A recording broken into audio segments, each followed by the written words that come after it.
Kosova fiton garat ndërkombëtare të memorizimit të Kur'anit në Shkup.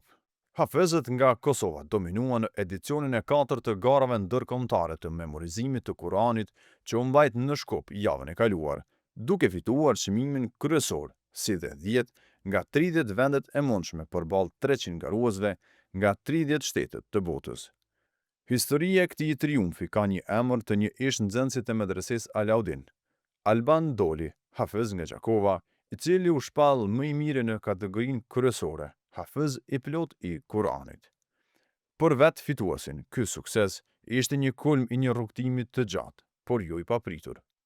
Alban Doli, që doli fituesi këtyre garave, thot se ndihet krenar për veten, familjen e tij, për shoqërinë dhe për Kosovën që ngallnjeu në këto gara kuranore. Ka qenë një ndjenjë jashtëzakonisht e bukur. Falenderoj Zotin që ma mundsoi të arri këtë sukses. Falënderimi të Allahut që na kthei me zemër plot dhe ishte një përfaqësim mendoj i denshëm për Kosovën edhe për vendin tim, për Gjakovën. Emocionet ishin jashtëzakonisht të bukura, doshte i Zoti na çojë edhe qetësi, nga se padyshim që është sfiduese kur del pajoris para 5 profesionalistëve të fushës dhe pyetjet janë brenda gjithë Kur'anit, nuk e ke idenë se ku do të pyetesh, në cilën sure, në cilën faqe, në cilën anë. Të rregoj drejtën në bazë të performancës, e kam pas një ndjenjë që do të jem në top 3. Gara ka qenë shumë e fortë, po falënderimi të Allahut që performanca ishte jashtëzakonisht e mirë dhe isha i sigurt në çdo pyetje që na ka bërë juria dhe kam pas bindje që do të jem në top 3, po padyshim se kur ka ardhur vendi i parë dhe shpërmend emrin jam, nuk ka qenë një gëzim që e kam pas vetëm për veti, po jam një krenar edhe për prindët e mi së pari, për familjen time, për shoqërinë time dhe për gjithë Kosovën. Ka qenë një ndjenjë jashtëzakonisht e bukur.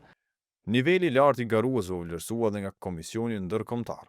Antari i komisionit vlerësues nga Kosova, Hafez Mustaf Efendi Dallku, thotë se dallimet mes garuesve ishin minimale, duke bërë vlerësimin një sfidë të vërtetë. Gara e Kur'anit e mbajtur në Shkup në edicionin e 4 të saj, me të vërtetë se ka tregu një rezultat dhe një nivel jashtëzakonisht më të lartë se garat paraprake të mbajtura në Tiranë dhe Prishtinë. Niveli i garuesve dhe kandidatët kanë qenë jashtëzakonisht të përgatitur, saqë e ka bërë një vështirësi të jashtëzakonshme tek anëtarët e komisionit për të vlerësuar dhe për të zgjedhur 3 përfaqësuesit dhe nivelet dhe vendet e para të çdo kategorie.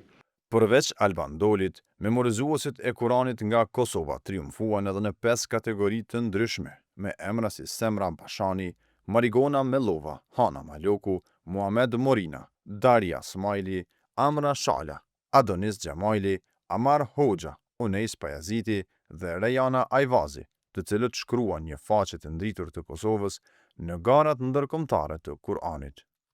Pas triumfit në Shkup, Alban Doli synon sfidën e radhës, pjesëmarrjen në gara ndërkombëtare të memorizimit të Kur'anit në Dubai, e konsideruar si më prestigjioza në botën për hafizët, ndërsa fitoria në Shkup mbetet dëshmi se Kosova vazhdon të nxjerrë emra që konkurrojnë dhe triumfojnë në skenën ndërkombëtare.